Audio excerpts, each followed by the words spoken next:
রবের ইসলামী কিংডমে যত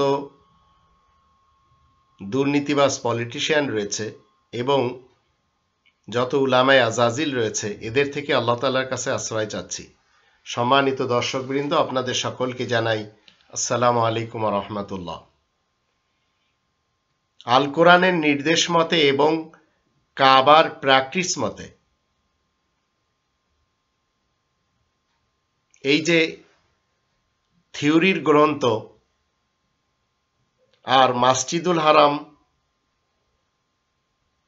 প্র্যাকটিসের জায়গা, এই মসজিদুল হারামের নিয়ম নীতিতে সালাতের যে বিধিবিধান রয়েছে, সেই ব্যাপারটি নিয়ে আমি আপনাদের সামনে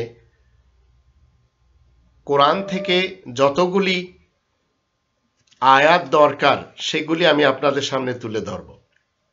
আমরা যারা রবের ইসলামী কিংডমে মুসলিম রয়েছি, আমরা কাবার নিয়ম নীতিতে দৈনিক 5 ওয়াক্ত নামাজে 17 রাকাত কায়েম করে থাকি। 5 ওয়াক্ত নামাজ আমরা পড়ি, এটি কায়েম করি প্রতিদিন 17 রাকাত। আবার জুমার দিনে শুধু জুমাতে 2 রাকাত, রমাজান মাসে তারাবিতে ঈশায় টোটাল 27 রাকাত। একই নিয়মে কাবার যে রফায়েদানি সিস্টেম রয়েছে, দুনিয়ার প্রথম দিন থেকে ইব্রাহিম রাসূল যেভাবে বডি ল্যাঙ্গুয়েজ দেখাইছেন, অদ্যাবধি এটি রবের ইসলামী কিংডমের মুসলিমরা কায়েম করে চলেছে। এর বিপরীত তারা কখনো কোনো নামাজের ধারে কাছেও যায় না, হোক সে নামাজ কোনো মাযহাবের, কোনো ফিরকার, কোনো পার্টির, কোনো মাসলাকের। এমনকি হিজবুত তাওহীদের যে নামাজটি আজ আমরা বাংলাদেশে দেখতে পাচ্ছি, সেটি হচ্ছে জঙ্গিবাদীদের নামাজ। এই ধরনের নামাজ কোরআন সাপোর্ট করে না। মাযহাবের যে নামাজগুলি রয়েছে, হানাফি নামাজ, শাফি নামাজ, হাম্বলি নামাজ, মালিকি নামাজ, এগুলিকেও কোরআন সাপোর্ট করে না। শিয়া মুসলমানদের নামাজ, সুন্নি মুসলমানদের নামাজ, সালাফি মুসলমানদের নামাজও কোরআন সাপোর্ট করে না। তবে এগুলি রবের ইসলামী কিংডমে আল্লাহ তাআলার অপোজিশন যারা, তারা করে যাচ্ছে। তারা তাদের মতো করে আল্লাহ তাআলাকে শেখাচ্ছে যে এটি ইস্টাবলিশ হওয়া উচিত, এবং সকলের একটি আশা মসজিদুল হারামেও এই নামাজটি পড়ালে ভালো হতো। আবার অনেকে মসজিদুল হারামে যায় না, যেমন আমাদের দেশের হিজবুত তাওহীদের এই যে জামানার যে ইমাম হুসাইন মোহাম্মদ সেলিম, সে মসজিদুল হারামের ধারে কাছেও নেই। আবার কাদিয়ানীদের যারা আমাদের দেশে রয়েছে, তারাও কখনো সেখানে যায় না। আরো অনেকে আছে, জিকরি আছে, তারাও যায় না। বাহাই আছে, তারাও যায় না। অনেকেই আছে, যায় না। তো রবের ইসলামী কিংডমে আপনি এবং আমি নামাজের ব্যাপারে সেই ঘোষণাটি দিয়ে চলতে হবে যেটি আপনাকে এবং আমাকে, আপনার এবং আমার বাবা ইব্রাহিম, তিনি শিক্ষা দিয়েছেন কোরআনের মাধ্যম দিয়ে। 6 নম্বর সূরা আল আনামের 162 নম্বর আয়াত। কুল, তুমি বলে দাও, ইন্না সলাতি ওয়া নুসুকি ওয়া মাহইয়ায়া ওয়া মামাতি লিল্লাহি রাব্বিল আলামিন। নিশ্চয় আমার নামাজ, আমার কুরবানি, আমার জীবন, আমার মৃত্যু সারা জাহানের পালনকর্তা আল্লাহ তাআলার জন্য। তো আল্লাহ রাব্বুল আলামিনের জন্য আমার নামাজ। আমার নামাজ রাসূলের জন্য না, এটা মনে রাখবেন। যদি আপনি রবের ইসলামী কিংডমে মুসলিম হন, তাহলে আপনার নামাজ কোনোভাবেই রাসূলের জন্য হতেই পারবে না।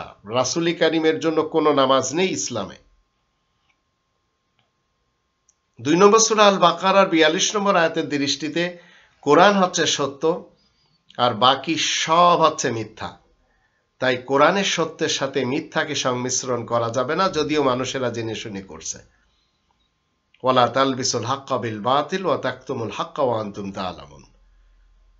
এখন যারা মিথ্যাকে সত্যের সাথে সংমিশ্রণ করছে, আমি রবের ইসলামী কিংডমের মুসলিম হিসেবে অন্তত তাদের সাথে নই। কিন্তু আমি রবের ইসলামী কিংডমে যারা বনি আদম, তাদেরকে সম্মান করি। 17 নম্বর সূরা বানী ইসরাইলের 70 নম্বর আয়াতে আল্লাহ বলেন, ওয়ালাকাদ কাররামনা বানি আদম, আমি বানি আদমকে মান সম্মান দিয়েছি। সেহেতু আমাকে সম্মান করতে হবে। কারোর বিরুদ্ধে কোপাকুপির কোনো প্রোপাগান্ডা অন্তত আমি করতে রাজি না। কারোর বিরুদ্ধে কোনো ধরনের রক্তপাতের ইতিহাস আমার সাথে নেই, কারণ আমি রবের ইসলামী কিংডমে মুসলিম। যিনি আমাকে সৃষ্টি করেছেন তিনি একক আল্লাহ, তিনি অদ্বিতীয়। তিনি নিজের ইন্ট্রোডাকশন 112 নম্বর সূরাতে করে দিয়েছেন, বিসমিল্লাহির রহমানির রহিম, পরমদাতা দয়ালু আল্লাহ তাআলার নামের সাথে কুল হু আল্লাহু আহাদ, তুমি বলে দাও আল্লাহ তিনি একক, আল্লাহুস সামাদ, তিনি কারোর মুখাপেক্ষী নন, লাম ইয়ালিদ ওয়া লাম ইউলাদ, তিনি কাউকে জন্ম দেননি, কারোর থেকে জন্ম নেননি, ওয়া লাম ইয়াকুল লাহু কুফুয়ান আহাদ, কোন দিক থেকে আল্লাহ তাআলার কোনো সমকক্ষ নেই। 6 নম্বর সূরা আল আনামের 102 নম্বর আয়াত মতে শুধুমাত্র আমাকে আল্লাহ তাআলার বন্দেগী করে যেতে হবে। কারণ 51 নম্বর সূরা আয-যারিয়াতের 56 নম্বর আয়াতে আল্লাহ বলেন, ওয়া মা খালাকতুল জিন্না ওয়াল ইনসা ইল্লা লিয়াবুদুন, জিন মানুষ এবং ইনসান মানুষকে আল্লাহ সৃষ্টি করেছেন তার ইবাদতের জন্য। 39 নম্বর সূরা আয-জুমারের 36 নম্বর আয়াত মতে আমার জন্য শুধু একক আল্লাহ তাআলাই যথেষ্ট। আলাইসাল্লাহু বিকাফিন আবদা। তো আমাকে প্রমাণ দিতে হবে যে আমি শুধুমাত্র এক আল্লাহকে মেনে চলি এবং সেই আল্লাহ তাআলার দেয়া তারই একটি কিতাব, যেটি 45 নম্বর সূরা আল জাসিয়ার 29 নম্বর আয়াতে আল্লাহ বলেন, হাযা কিতাবুনা, এটি হচ্ছে আমার লিখিত গ্রন্থ, আমার কিতাব। তো আল্লাহ আমার জন্য যথেষ্ট, আল্লাহ তাআলার এই কিতাবটি আমার জন্য যথেষ্ট হতে হবে। কারণ 29 নম্বর সূরা আল আনকাবুতের 51 নম্বর আয়াতে আল্লাহ বলেন, আওয়ালাম ইয়াকফিহিম, সংবিধান হিসাবে মানুষের জন্য কি যথেষ্ট নয়? আন্না আনজালনা আলাইকাল কিতাব, যে তোমার দিকে একটি লিখিত সংবিধান, একটি লিখিত গ্রন্থ নাজিল করেছি, যা তাদের উপরে ইতলা আলাইহিম পড়ে শোনানো হয়। ইন্না ফি যালিকা লারাহমাতাও ওয়া যিকরা লিকাওমিন ইউমিনুন, নিশ্চয় এর ভিতরে উপদেশ এবং রহমত রয়েছে মুমিন কওমের জন্য। তো এটি হচ্ছে সন্দেহ মুক্ত 2 নম্বর সূরা আল বাকারার 2 নম্বর আয়াতে, লা রাইবা ফিহি, এর মধ্যে কোনো সন্দেহ নেই।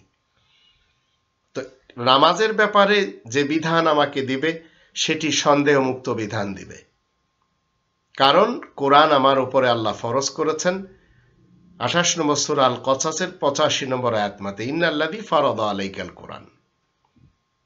তো আমি রবের ইসলামী কিংডমে এই আহসানুল হাদিসকে মেনে চলবো, যার ভিতরে হিদায়াত রয়েছে। 39 নম্বর সূরা আয-জুমারের 23 নম্বর আয়াত মতে, আল্লাহু নাযালা আহসানাল হাদিসি কিতাবান, আল্লাহ সর্বোত্তম হাদিসের একটি কিতাব নাজিল করেছেন, যালিকা হুদাল্লাহ, যার ভিতরে আল্লাহর হিদায়াত রয়েছে। বেহুদা কোনো হাদিস যদি আমি মানি আর সেই সব হাদিসের মাধ্যম দিয়ে যদি আমি নামাজের কোনো প্র্যাকটিস আপনাই, তাহলে আমাকে দোজখে যেতে হবে। কারণ বেহুদা কোনো লাহওয়াল হাদিস মানলেই আমার জীবনে সমস্যা এসেই যাবে। 31 নম্বর সূরা লুকমানের 6 নম্বর আয়াত মতে, ওয়ামিনান নাসি মান ইয়াশতারি লাহওয়াল হাদিস লিউদিল্লা আন সাবিলিল্লাহি বিগাইরি ইলম ওয়া ইয়াত্তাখিযাহা হুজুয়া উলাইকা লাহুম আযাবুম মুহিন। লাহওয়াল হাদিস মানলেই আমার জীবনে ডিজাস্টার নেমে আসবে। কেননা কোরআন আমাকে 17 নম্বর সূরা বানী ইসরাইলের 9 নম্বর আয়াত মতে সঠিক পথের গাইড করে, ইন্না হাযাল কোরআন ইয়াহদি লিল্লাতি হিয়া আকওয়াম। তাহলে আমার কেন যেতে হবে লাহওয়াল হাদিসের দিকে? এমনকি নামাজের ব্যাপারে যারা মনে করেন যে কোরআন ডিটেলস নামাজের ব্যাপারে দেয় না, আজ আপনারা ডিটেলস আমি আপনাদের সকলকে কাগজ কলম নিয়ে যদি আপনারা নোট করেন এবং যে আয়াতগুলি তুলে ধরব সেই আয়াতগুলি নিয়ে গবেষণা করেন, ডিটেলস নামাজ পাবেন, যেগুলি আমার বাবা ইব্রাহিম শিক্ষা দিয়ে গেছেন। তো আল্লাহ আমাকে অন্ধকার মতবাদ থেকে আলোর মতবাদে নিয়ে আসেন এই আলোর গ্রন্থের মাধ্যম দিয়ে। 2 নম্বর সূরা আল বাকারার 257 নম্বর আয়াত মতে, আল্লাহু ওয়ালিয়ুল্লাযিনা আমানু ইখরিজুহুম মিনাজ যুলুমাতি ইলান নূর। তো 3 নম্বর সূরা আল ইমরানের ৯৬ নম্বর আয়াত আমাকে গাইডের জন্য, নামাজের প্র্যাকটিসের জন্য। এ তো থিওরি দিবে, প্র্যাকটিক্যাল আমার দিয়ে করাবে মসজিদুল হারামে। তো আল্লাহ বলছেন, একটি সংবিধান আল্লাহ দিয়েছেন ২ নম্বর সূরা আল বাকারার ১৮৫ নম্বর আয়াত মতে। এটি হচ্ছে হুদাল লিন্নাস। আর একটি সংসদ আল্লাহ দিচ্ছেন, দুনিয়ার প্রথম দিন থেকে দিয়ে এসেছেন, আজ আপনাকে আমাকেও দিচ্ছেন, মসজিদুল হারাম। সেটি হচ্ছে হুদাল লিল আলামিন, জাহানবাসীদেরকে হিদায়াত করে। গ্রন্থটি আপনাকে থিওরি দিবে, প্র্যাকটিস করাবে মসজিদুল হারামে। ৩ নম্বর সূরা আল ইমরানের ৯৬ নম্বর আয়াত তার প্রমাণ। এবার আপনাকে এবং আমাকে কি বলবে আল্লাহ? ২ নম্বর সূরা আল বাকারার ১২৫ নম্বর আয়াত থেকে, ওয়াত্তাখিযু মিন মাকাম ইব্রাহিম মুসাল্লা, ইব্রাহিমের দাঁড়ানোর স্থান থেকে কায়েমকৃত নামাজকে নিয়ে নাও। থিওরি কিন্তু কোরআন দিচ্ছে, প্র্যাকটিক্যাল হচ্ছে মসজিদুল হারামে। তো প্র্যাকটিস সেখানে হচ্ছে ফ্রম দি ডে ওয়ান। তো কাবা শরীফে ৫ নম্বর সূরা আল মাইদার ৫৮ নম্বর আয়াতে বলা হচ্ছে, নাদাইতুম ওয়াইদা নাদাইতুম ইলা সলাত, নামাজের জন্য আজান দেওয়া হয়, সেখানে আমরা দেখতে পাই। কাবাতে আমি পৃথিবীর সকল মানুষেরা কিন্তু ৫টি টাইমের ব্যাপারে জানে, সব ভাষায় রয়েছে। যেমন ইংরেজিতে বলে সকাল ডন, দুপুর আফটারনুন, দুপুর আছে নুন, বিকেল আছে আফটারনুন, সন্ধ্যা হচ্ছে সানসেট, তারপরে হচ্ছে নাইট। তো এখন বাংলা ভাষায় আমরা কি বলি? সকাল, দুপুর, বিকাল, সন্ধ্যা, রাত্র। তো আরবিতে এটা নামাজের ব্যাপারে কোরআন থেকে আমরা জানবো। এই সময়গুলি কোরআন বলে ফজর, জোহর, আসর, মাগরিব, ইশা। তো সকালের ব্যাপারে আমরা কোরআনের ৮৯ নম্বর সূরা আল ফাজরের প্রথম আয়াতে ওয়াল ফাজরি, সকালের ব্যাপারে এখান থেকে আমরা জানলাম ফজর। দুপুরের ব্যাপারে ২৪ নম্বর সূরা আন-নূর এর ৫৮ নম্বর আয়াতে, সেখানে বলা হচ্ছে, ওয়াহিনা তাদাউনা সিয়াবাকুম মিনাজ যাহিরা, জোহর। বিকালের ব্যাপারে ১০৩ নম্বর সূরা আল আসরের প্রথম আয়াতে ওয়াল আসর, আসর। মাগরিবের ব্যাপারে, সন্ধ্যার ব্যাপারে ১৮ নম্বর সূরা আল কাহফের ৮৬ নম্বর আয়াতে মাগরিব, মাগরিবাইন, মাগরিবা শামস, এসব কোরআনে রয়েছে। এবার আসুন ১২ নম্বর সূরা ইউসুফের ১৬ নম্বর আয়াতে, ওয়াজাউ আবাহুম ঈশা আইয়াবকুন, ঈশা। তো ফজর, জোহর, আসর, মাগরিব, ঈশা কোরআনেই রয়েছে। মানুষের লেখা গ্রন্থের দিকে আমার যাওয়ার দরকার নেই, ওগুলি সব বাতিল। কারণ কোরআনের সত্যের বিপরীত বাকি সব গ্রন্থগুলি হচ্ছে দলালা। তাই কোরআনের ১০ নম্বর সূরা ইউনূসের ৩২ নম্বর আয়াতে বলা হচ্ছে, যালিকুমুল্লাহু রব্বুকুমুল হক ফামাযা বা'দাল হাক্কি ইল্লা দলাল। এই হকের বিপরীত যত গ্রন্থ পৃথিবীতে রয়েছে এগুলি সব দলাল, পথভ্রষ্টতায় এবং ভ্রষ্টতায় ভরা। তো কোরআন আমাকে সালাতের পূর্বে ৪টি কাজ করতে বলে। ৫ নম্বর সূরা আল মাইদার ৬ নম্বর আয়াতে, সেটি হচ্ছে, ইয়া আইয়ুহাল্লাযীনা আমানু ইযা কুমতুম ইলাস সালাতি ফাগসিলু উজুহাকুম, মুখমণ্ডল ধুয়ে নিতে বলে, ওয়া আইদিয়াকুম ইলাল মারাফিক, আর বন্ধুত্ব করার স্থান পর্যন্ত উভয় হাত ধুয়ে নিতে বলে। ওয়ামসাহু বিরুসিকুম ওয়া আরজুলাকুম ইলাল কাবাইন, মাথা এবং উভয় পা গ্রন্থি পর্যন্ত মুছে নিতে বলে। এটিকে আমরা বাংলা ভাষায় বলি ওযু। তো কাবা শরীফে ৫ ওয়াক্ত নামাজের প্রমাণ কিন্তু আপনি আমি পাচ্ছি। এরপরেও যদি কোরআনের একটি আয়াতে দেখি, সেখানে আমরা আবার আলাদাভাবে ৫ ওয়াক্ত নামাজ পাই। সেখানে ১৭ নম্বর সূরা বানী ইসরাঈলের ৭৮ নম্বর আয়াতে আল্লাহ বলেন, আকিমিস সলাতা লিদুলুকিশ শামসি ইলা গাসাকিল লাইলি ওয়া কুরআন আল ফজর ইন্না কুরআন আল ফজরি কানা মাশহুদা। দুলুক শব্দটি ব্যবহার হয়েছে, এটা দালকুন এক বচনের বহু বচন হচ্ছে দুলুক। তো দালকুন মানে একবার সূর্য ঢলে যাওয়া, দালকাইন দুইবার সূর্য ঢলে যাওয়া, দুলুক দুইয়ের অধিক, তিনবার সূর্য আপনার আমার সামনে থেকে ঢলে যায়। দুপুরে যখন সূর্য ঢলে যায় তখন জোহরের নামাজ হয় মসজিদুল হারামে, সূর্য বিকেলে যখন ঢলে যায় তখন আসরের নামাজ হয়, আর সূর্য সন্ধ্যায় যখন ঢলে যায় তখন মাগরিবের নামাজ হয় সেই যেখানে প্র্যাকটিস হচ্ছে ফ্রম দি ডে ওয়ান সেই মসজিদুল হারামে। আর রাত্র কিছু অন্ধকার হলে ঈশা সালাত পড়তে হয়, সকালে সূর্য উদয়ের পূর্বে ফজরের সালাত পড়তে হয়, ইন্নাল ফজরি কানা মাশহুদা। তো এই একটি আয়াত থেকেই কিন্তু আমরা পাঁচটিও আলাদাভাবেও জানতে পারছি। এখন যাদের কষ্ট হয় যে কোরআনে তো সালাতের ডিটেলস নেই, আমি আপনাদের ডিটেলস এই ভিডিওতে ইনশাআল্লাহ বলে দেব, আপনারা নোট করে সেগুলি আবার পরবর্তীতে দেখে নিতে পারেন।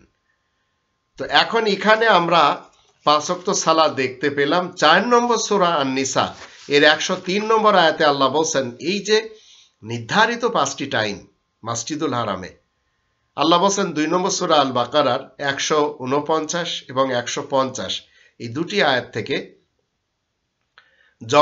জগতে আপনি আমি যেখানে থাকি না কেন, ওমিন হাইতু খরাজতা ফাওয়াল্লি ওয়াজহাকা শাতরাল মসজিদিল হারাম ওয়া ইন্নাহু লাল হাক্কু মির রাব্বিক, যেখান থেকেই তোমরা বেরো না কেন তোমাদের ডাইরেকশন মসজিদুল হারামের পোর্শনসের দিকে থাকতে হবে। আমাদের দেশে 3 লক্ষ মসজিদ রয়েছে, এই মসজিদগুলির ডাইরেকশন কিন্তু মসজিদুল হারামের দিকে। তো এটি আল্লাহ বলছেন ওয়া ইন্নাহু লাল হাক্কু মির রাব্বিকা, এটি তোমার রবের পক্ষ থেকে সত্য। এখন আপনি যখন মসজিদুল হারামকে মার্কাজ বানাবেন তখন অনেকেই আপনার সাথে কথা বলবে, এই তো 1400 বছরের নামাজের বিধিবিধান এর পূর্বে ছিল না, যার জন্য তারা দাঁড় করিয়েছে মোহাম্মদ ইবনে আবদুল্লাহ ইবনে আব্দুল মুত্তালিব বিন হাশিমকে, আর দাঁড় করিয়েছে সিয়ায়ে সিত্তা এবং কুতুবে আরবাকে, আর দাঁড় করিয়েছে হরেক রকমের ধর্মগ্রন্থ নিয়ে। 6টি হাদিস সুন্নি এবং সালাফিদের, 4টি হাদিস শিয়াদের। তো মুসলমান শিয়া সুন্নি এবং সালাফিরাই নামাজ নিয়ে যত সব সমস্যা। তো আপনি আমি মুসলিম হলে আল্লাহ বলেন লি আল্লাহ ইয়াকুনা লিন্নাসি আলাইকুম হুজ্জা, মানুষের সাথে তর্কের জন্য কোনো অবকাশ না থাকে। তাই আল্লাহ বলেন যেখান থেকে তুমি বেরোবে তোমার ডাইরেকশন মসজিদুল হারামের দিকে করতে হবে। এটি 4 নম্বর সূরা আন-নিসার 103 নম্বর আয়াতে আমরা কাবাতে দেখতে পাই 5 বার সেখানে সালাত পড়ানো হয়। তো নির্ধারিত সময়ে সালাত কায়েম করা এটি আল্লাহ লিখে দিয়েছেন, ইন্না সলাতা কানাত আলাল মুমিনিনা কিতাবা মাওকুতা। এখন এই সিস্টেমের বিপরীত আরো সিস্টেম রয়েছে যা সুন্নি মুসলমানদের কাছে, শিয়া মুসলমান এবং সালাফি মুসলমান, কাদিয়ানি মুসলমান এবং দেওবন্দি মুসলমান, বেরেলভি মুসলমান, হিজবুত তাওহীদের মুসলমান, এদের সকলের কাছে রয়েছে। তো আল্লাহ বলছেন 8 নম্বর সূরা আল আনফালের 34 এবং 35 আয়াত দুটির দৃষ্টিতে, কাবা সিস্টেমের বাহিরে কোনো নিয়মে নামাজ কায়েম যদি কেউ করে তো আল্লাহ বলছেন আমি তাদেরকে দোজখে দেব।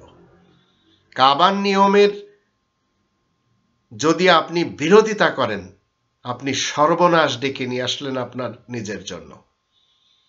এখন আপনি যে পন্থায় নামাজ পড়বেন, এমনকি আপনি বাংলাদেশ থেকে সুন্নি মুসলমান হয়ে মসজিদুল হারামে যে যদি আলাদাভাবেও পড়েন, আবার এলাকাতে এসেও যদি আপনি সেই আগের নিয়মে পড়েন, তো আল্লাহ বলছেন ওমা কানা সলাতুহুম ইনদাল বাইতি ইল্লা মুকাউ ওয়া তাসদিয়া, এটি হচ্ছে বাঁশি বাজানো এবং শীষ দেওয়া আর তালি বাজানো ছাড়া আর কিছুই না।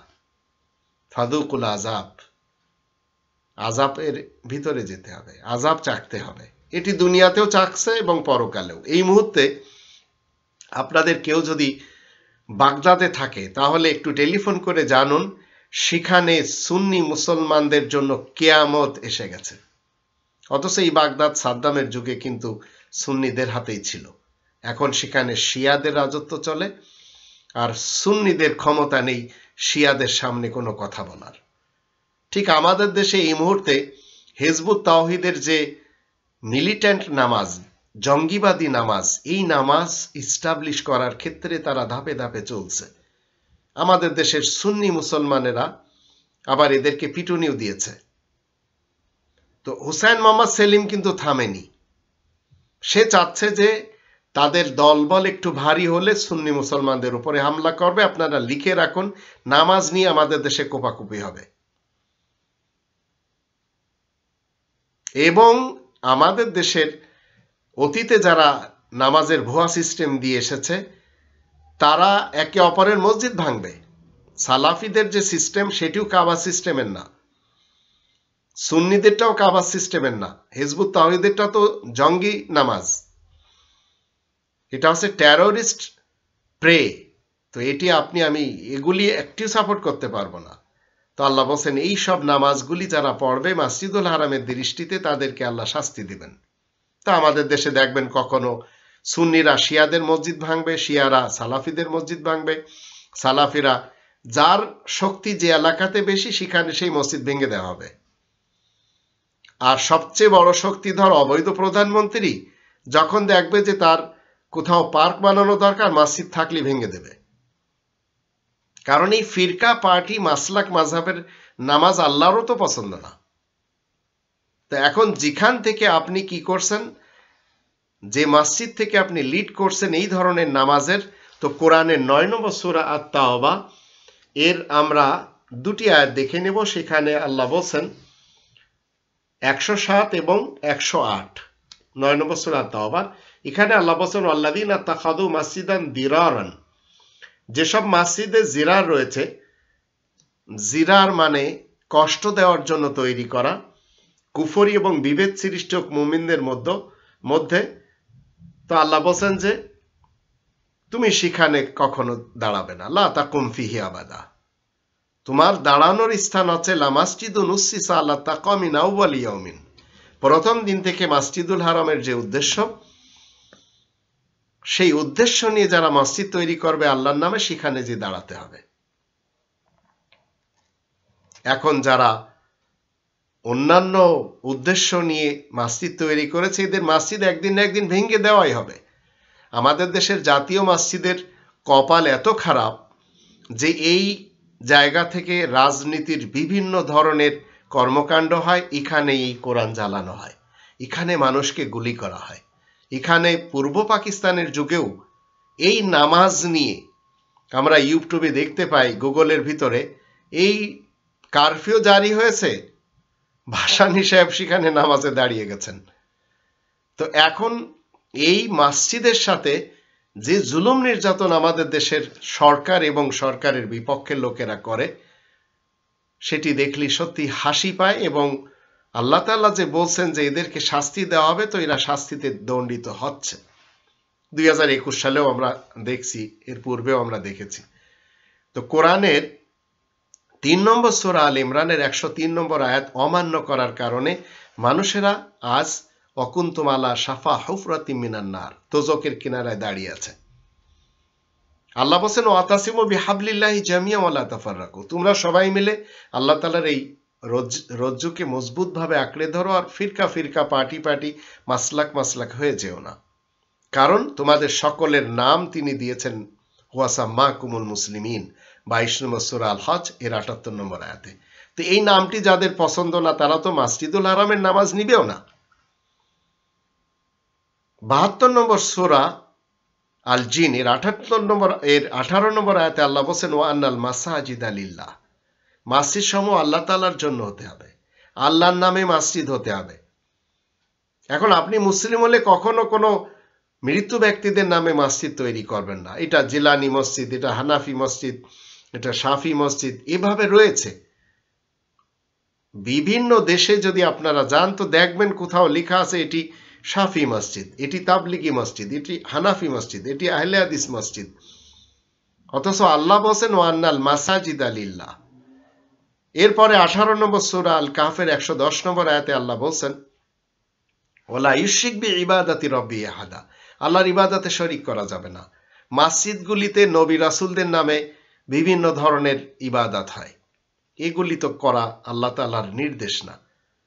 2 নম্বর সূরা আল বাকারার 43 নম্বর আয়াতে আল্লাহ বলছেন, ওয়াকিমুস সালাহ, সালাত কায়েম করতে হবে।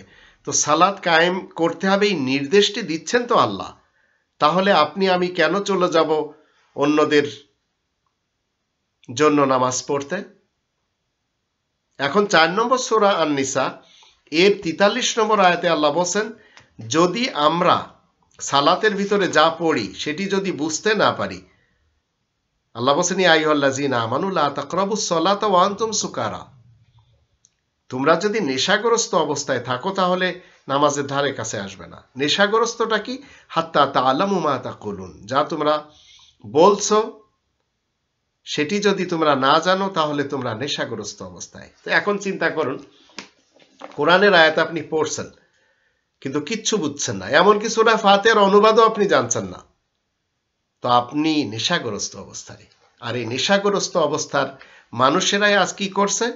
নামাজের মধ্যে মানুষের বানানো কোরআন বিরোধী যত দোয়া দরুদ রয়েছে সেগুলি ফিট করে নিয়েছে এবং তারা কবিতা আকারে, তারা ছড়া আকারে পড়ে, নিজেরা কিছুই জানেন। আপনি জিজ্ঞেস করেন যে আত্তাহিয়াত তোমরা পড়ো তার অনুবাদ জানো?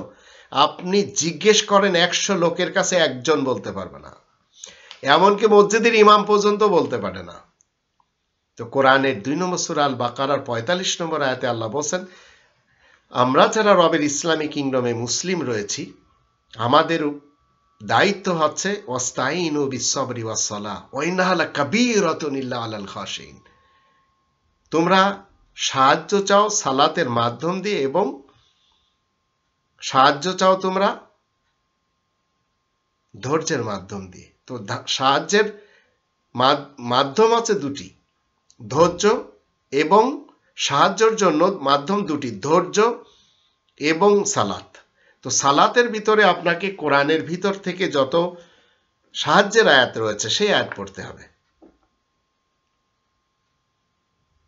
আল্লাহ বলেন ওয়া ইন্নাহা লাকাবীরাতুন, এটা বিশাল ব্যাপার, বিরাট ব্যাপার, ইল্লা আলাল খাশিন, কিন্তু যারা আল্লাহ তাআলাকে ভয় করে চলে তাদের জন্য বিরাট ব্যাপার না। তো আপনি মসজিদে যাচ্ছেন, যে ফজরের সময় 2 রাকাত পড়ে চলে আসছেন, আপনি মুসলিম হলে জোহরে যাচ্ছেন 4 রাকাত পড়ে চলে আসছেন, ঠিক আসরেও 4 রাকাত, মাগরিবে 3 রাকাত, ঈশায় 4 রাকাত, রমজানের ঈশার সময় 27 রাকাত পড়ে চলে আসছেন, কারণ আপনার সালাত হচ্ছে লিল্লাহ। 108 নম্বর সূরা আল কাউসারের 2 নম্বর আয়াতে বলা হচ্ছে,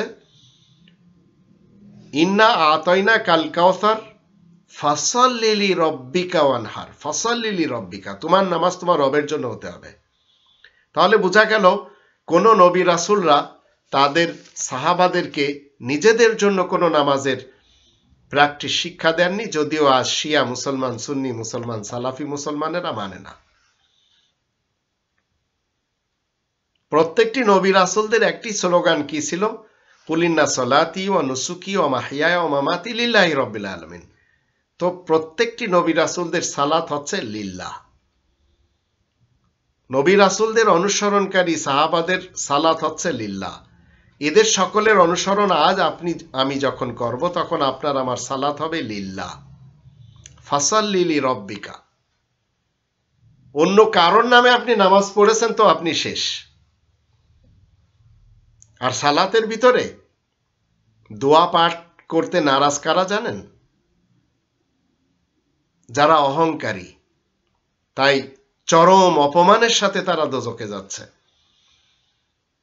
এরা একে অপরকে অপমান করছে পৃথিবীতে। শিয়া মুসলমানেরা সুন্নি মুসলমানদের দেখতে পারে না, সুন্নি মুসলমানেরা সালাফি মুসলমানদেরকে দেখতে পারে না। এরা সব একে অপরের সাথে এই লড়াই আর লড়াই, যুদ্ধ আর যুদ্ধ করে যাচ্ছে। এই মুহূর্তেও সৌদি আরব এবং ইয়ামানের সাথে, ইয়ামানের যে জাইদি শিয়াদের সাথে সৌদি সালাফিদের সংঘর্ষ চলছে। এর পূর্বে ইরাক শেষ হয়ে গেছে, সিরিয়া শেষ হয়ে গেল, ফিলিস্তিনে লেগেই আছে, আফগানিস্তান শেষ হয়ে গেল। তো কোরআনের 40 নম্বর সূরা মুমিনের 60 নম্বর আয়াতে আল্লাহ বলেন, ইন্নাল্লাযীনা ইস্তাকবিরুনা আন ইবাদাতি, আল্লাহর ইবাদতে যারা অহংকার করবে, সায়াদখুলুনা জাহান্নামা দাখিরিন, তারা অচিরেই অপমানের সাথে দোজখে যাবে। সালাতের মধ্যে প্রথম ইমামতি কে করেছেন? 1400 বছরের ইতিহাস এবং হাদিস আর ফিকা আর তারিখ তারা বলছে মুহাম্মদ ইবনে আব্দুল্লাহ ইবনে আব্দুল মুত্তালিব বিন হাশিমকে। কিন্তু কোরআন বলছে 2 নম্বর সূরা আল বাকারার 124 নম্বর আয়াতে, ওয়াইদিব তালা ইব্রাহিম রব্বুহু বিকালিমাতিন ফাতাম্মাহুন্না ক্বালা ইন্নী জাইলুকা লিন্নাসি ইমামা। প্রত্যেকটি মানুষের জন্য ইব্রাহিমকে আল্লাহ ইমাম নির্বাচন করেছেন। সকল রাসূলরা আবার ইমাম, কিন্তু ইব্রাহিম হলেন প্রথম। 21 নম্বর সূরা আল আম্বিয়ার 73 নম্বর আয়াতে, ওয়াজআলনাহুম আইম্মাতান, সকল নবী রাসূলদেরকে আল্লাহ ইমাম বানিয়েছেন। তো এখন সালাতে মহিলারাও শরীক হবে, কিন্তু মহিলারা ইমামতি করবে না। 3 নম্বর সূরা আল ইমরানের 42-43 আয়াত দুটিতে মারিয়ামকে আল্লাহ নারীদের নেত্রী বানিয়েছেন এবং ইয়া মারিয়াম উকনুতি লিরাব্বিকি ওয়াসজুদি ওয়ারকাই মা'র রাকিন। আল্লাহর নির্দেশ হলো মারিয়াম রুকুকারীদের সাথে, সিজদাকারীদের সাথে তুমি রুকু সিজদা করবে। তাহলে মারিয়াম পুরুষ ইমামের পিছনে সালাত কায়েম করে চলেছেন। ইমামের পিছনে এক শ্রেণীর মুসলমান আছে, তারা সূরা ফাতিহা পাঠ করে। কোরআনের 7 নম্বর সূরা আল আরাফের 204 নম্বর আয়াতে আল্লাহ বলেন, ওয়াইদা কুরিয়াল কুরআনু ফাসতামিউ লাহু ওয়া আনসিতু, যখন কোরআন তিলাওয়াত করা হবে তখন তোমরা শুনবে এবং চুপ থাকবে। লাআল্লাকুম তুরহামুন, যেন তোমাদের উপরে রহম করা যায়। তো এক শ্রেণীর লোকেরা তারা ওই নামাজকে হাদিসের মাধ্যম দিয়ে ফিট করে, সেখানে বলা হচ্ছে ইমামের পিছনে ফাতিহা পড়তে হবে। অথচ আমরাও কিন্তু পড়ি। কখন? জোহরের এবং আসরের সময়, সিররি নামাজ যেটা বলে। কিন্তু জেহরি নামাজে সেখানে আপনি আমি পড়তে পারবো না, শুনতে হবে। নামাজের ভিতরে যেখানে সেখানে আপনি আমিন বলতে পারবেন না, কারণ আমিন আল বাইতাল হারাম সেটি মসজিদুল হারামের সাথে। তো এটি যেখানে সেখানে আপনি পড়তে পারবেন না। 5 নম্বর সূরা আল মাইদা 2 নম্বর আয়াত মতে মসজিদে শুধুমাত্র একক আল্লাহর ইবাদত বন্দেগী করতে হবে। এখানে অন্যান্যরা যারা নবী রাসূলদের নামেও করছে তাদেরকে আপনি আবার বাধা দিতে পারবেন না, কারণ রবের ইসলামী কিংডমে সবাই স্বাধীন। এখন আপনার ব্যাপারে যারা বাধা দিচ্ছে, যেখানে আপনি শুধু আল্লাহর ইবাদত করতে যাচ্ছেন, আল্লাহ বলেন তারা জালিম। 2 নম্বর সূরা আল বাকারার 114 নম্বর আয়াত, ওয়ামান আযলামু মিম্মা মানা মাসাজিদ আল্লাহ। তো এখন মাসাজিদ আল্লাহ, আজ বিশ্বাস করেন ওয়া আন্নাল মাসাজিদা লিল্লাহ, যেটি বলা হচ্ছে 72 নম্বর সূরা আল জিনের 18 নম্বর আয়াতে, যেটি আমরা শুনলাম, মাসাজিদ যদি আল্লাহ তাআলার জন্য হয় সেটি কেউ ভাঙবে না। আবার মাসাজিদ যদি মানুষের ক্ষতি সাধন হয় সেটিও আবার কেউ, সেখানে ভালো লোকেরা যাবে না। তো এই 2 শ্রেণীর মসজিদগুলি ভেঙে দেওয়া হয় পৃথিবীতে। আর মসজিদ ভাঙ্গা ভাঙ্গি নিয়েই কিন্তু এই মুসলমান, আমাদের ভারত উপমহাদেশের ভিতরে হিন্দু, মুসলমান, বৌদ্ধ, খ্রিস্টান এদেরকে আমরা দেখতে পাই। বাবরি মসজিদ কিন্তু এই কারণে ভেঙে দেওয়া, ওটা আল্লাহ তাআলার নামেও না। তো এখন যারা জালিম তারা আল্লাহ তাআলার মসজিদে যেতে মানুষকে বাধা দেয়। এবার আপনি একাকী যান, জামাতে যেয়ে যখন আপনি নামাজ পড়বেন তখন দেখা গেল রফায়েদাইন করলে, আমি আমার বাড়ির মসজিদে রফায়েদাইন করছি, আমার বাবা ইমাম, পিছনে একজন চাচাতো ভাই নামাজের পরে আমার বাবাকে বলছে, আপনার ছেলে তো বিগড়ে গেছে, এ তো আমাদের নামাজ মানে না। তো বাবা তাকে বুঝিয়ে দিলেন, কারণ আমার বাবা ঈমান গোপন করেছিলেন অনেক বছর। তা আমাকে বাবা বললেন যে যত সময় অন্যান্য লোকেরা না উঠবে তত সময় তুমি গোপন করো এই আয়াতের দৃষ্টিতে। তো উনি বললেন যে 16 নম্বর সূরা নাহালের 106 নম্বর আয়াতের দৃষ্টিতে ঈমানকে গোপন করে চলতে হবে। কারণ আমার বাবা যখন তিনি বিএ পরীক্ষা দেন তখন ব্রিটিশরা তাকে নদিয়া জেলার ডিসি বানিয়েছিলেন। আমার দাদা তাকে ডিসিগিরি করতে দেননি। তো আমার বাবা এলাকাতে এসে যখন কোরআনের কথা বললেন তখন এলাকার লোকেরা বাবার শত্রু হয়ে যায় এবং এলাকার লোকেরা আমার বাবাকে বলে যে আমাদের পূর্বপুরুষরা যা করেছে সেটি করতে হবে তোমার। বাবা তখন জান বাঁচানো, যে আমরা সবাই জানি এটা জান বাঁচানোর জন্য বাবার সামনে ছিল তখন কি বলে এই 16 নম্বর সূরা আন-নাহলের 106 নম্বর আয়াত, সেই আয়াত মতে বাবা শুধু আল্লাহর কাছে প্রার্থনা করতেন যে আল্লাহ, ঈমান গোপন করে চলেছি, এখানে বসতি স্থাপন করতে গেলে তো আমার প্রকাশ্যভাবে কোরআন মানা সম্ভব হচ্ছে না। তো যতটুকু তিনি পেরেছেন মেনেছেন। একটি সময় আমি বাবার সাথে উঠেছি, তখন অবশ্য দেরি হয়ে গেছে, তারপরে বাবা তো বাঁচলেনই না, চলে গেলেন। তো এখন আপনাকে আমাকে কি করতে হবে, যখন একাকী অবস্থায় আপনি নামাজে যাবেন, দেখা গেল জামাতের সাথে আপনি নামাজ পড়তে যাচ্ছেন, এলাকার লোকেরা বাধা দিচ্ছে, আপনি পরবর্তীতেও যেতে পারেন বা আপনি নিজের বাড়িতেও পড়তে পারেন। যার জন্য 17 নম্বর সূরা বানী ইসরাইলের 110 নম্বর আয়াতে আল্লাহ বলেন, ওয়ালা তাজহার বিসলাতিকা, তোমার নামাজ যেন খুব বেশি উঁচু আওয়াজে না করো, তোমার একাকী নামাজ। ওয়ালা তুখাফিদ বিহা ওয়াবতাগি বাইনা যালিকা সাবিলা, একেবারে মুখ বন্ধ করেও না আর খুব জোরেও না, মাঝামাঝি কিরাতে আপনাকে পড়তে হবে একাকী নামাজে। আর সব সময় নামাজকে কি করতে হবে, মধ্যম করতে হবে। আবার যদি আপনি সফরে থাকেন, আপনি বাসে বসে আছেন, যশোর থেকে ঢাকায় আসছেন, জোহরের সময় হয়ে গেছে, আপনি সিটে বসে পড়তে পারেন। ড্রাইভারকে কি বলে আপনাকে গান পয়েন্টে নিতে হবে না বা দাঁড় করাতে হবে না যে আমি নামাজ পড়বো, আপনাকে এটাও বলতে হবে না। 2 নম্বর সূরা আল বাকারার 238 এবং 239 আয়াত দুটি দৃষ্টিতে কেউ যদি দেখা গেল বৃদ্ধ হয়ে গেছে বা রোগী, চেয়ারে বসে ইশারায় নামাজ পড়তে পারবে। সব এখানে এই দুটি আয়াতে আল্লাহ বলেন, হাফিজু আলা সালাওয়াতি ওয়াস সালাতিল উস্তা ওয়া কুমু লিল্লাহি কানিতিন ফাইন খিফতুম ফারিজালান আও রুকবানান। সব নামাজগুলিকে হেফাজত করবে, নামাজগুলিকে করবে মধ্যম, আর যদি আশঙ্কা বোধ করো তাহলে চলতে চলতে অথবা সওয়ারি অবস্থায়, বসা অবস্থায় নামাজ পড়ে নেবে। দুর্নীতিবাজ এবং দুষ্কৃতিকারীদের নামাজে জানাজায় যাওয়া যাবে না। 9 নম্বর সূরা তাওবার 84 নম্বর আয়াতে আল্লাহ নিষেধ করেছেন, ওয়ালা তুসাল্লি আলা আহাদি মিনহুম মাতা আবাদা ওয়ালা তাকুম আলা কবরি, তাদের কবরের কাছেও যাওয়া যাবে না, জানাজায়ও যাওয়া যাবে না। দরকার পড়লে রাজধানী শহরের যে ঘর আপনার রয়েছে সেই ঘরগুলিতে আপনি সালাত কায়েম করতে পারবেন। যখন আপনি দেখবেন আপনার এলাকার মসজিদে গেলে মানুষ আপনাকে খোঁটা দিবে, তো আল্লাহ বলেন, ওয়াজআলু বুয়ুতাকুম কিবলা, 10 নম্বর সূরা ইউনূসের 87 নম্বর আয়াত। নিজেদের ঘরগুলিকে মার্কাজ বানানো যাবে।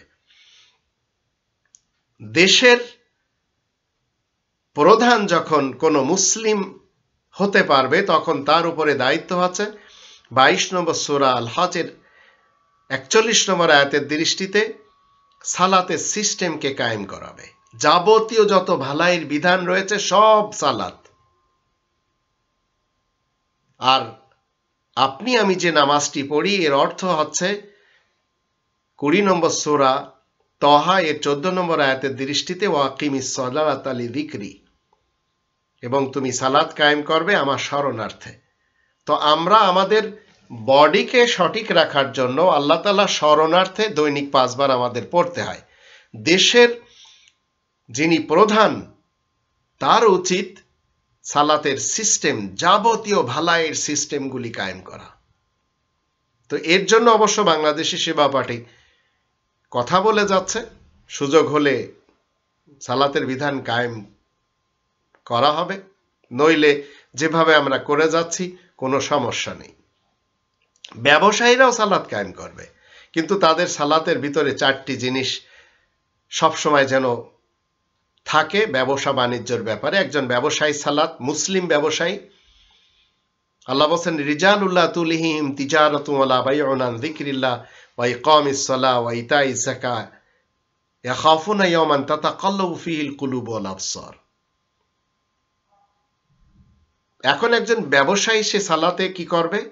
আল্লাহ স্মরণ থেকে গাফিল হতে পারবে না, কোরআন থেকে গাফিল হতে পারবে না, তারা সালাত থেকে গাফিল হতে পারবে না। আর সেই দিন সম্পর্কে তারা সন্ত্রস্ত থাকবে যেদিন মন এবং চোখ উল্টে যাবে। তো এই সালাত যদি কায়েম করা যায় তাহলে সে বিনা হিসাবে রুজি কামাতে পারবে। এটি কোরআনের 24 নম্বর সূরা নূরের 37-38 আয়াত দুটি প্রমাণ করে। যদি সালাত আপনি আমি কায়েম না করি তাহলে আল্লাহ তাআলার সাহায্য পাব না।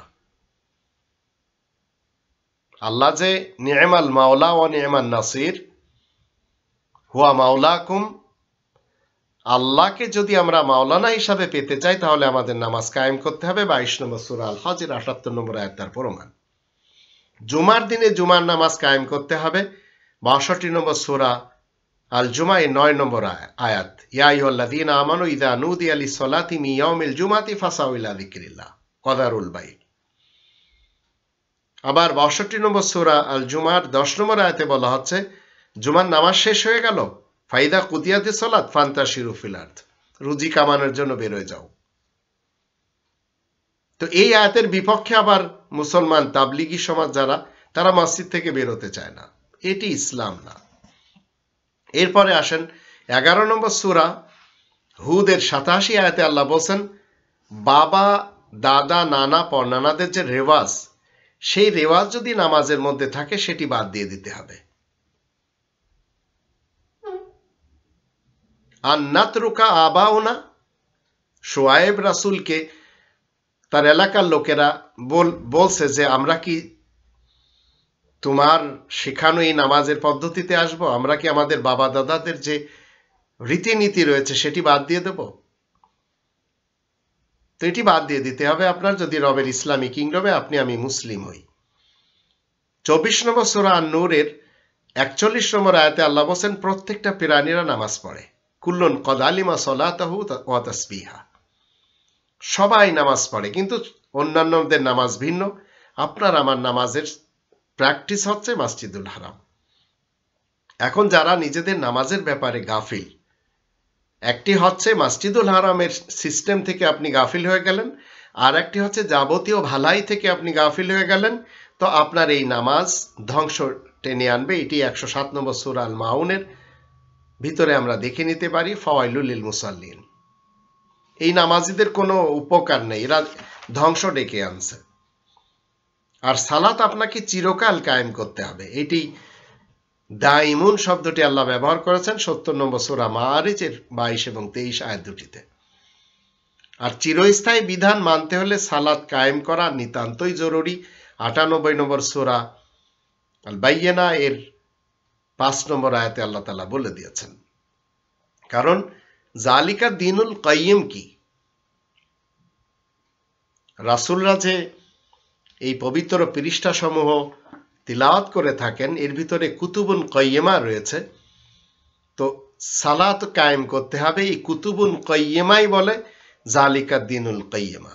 তো সূরা বাইয়িনা 98 নম্বর সূরার আমরা যদি এটি পড়ি অনুবাদটি, তাহলে আমরা সুন্দরভাবে জানতে পারবো। কিন্তু মুসলমান শিয়া, মুসলমান সুন্নি, মুসলমান সালাফি, এরা যারা বলছে আমরা এই কিতাবের ধারক, আল্লাহ বলছেন এদের ব্যাপারে 6 নম্বর আয়াতে যদি দেখেন তাহলে উলাইকা হুম শাররুল বারিয়া, আল্লাহ তাআলা সৃষ্টির মধ্যে এরা অধম, সেটিও আল্লাহ বলে দিয়েছেন।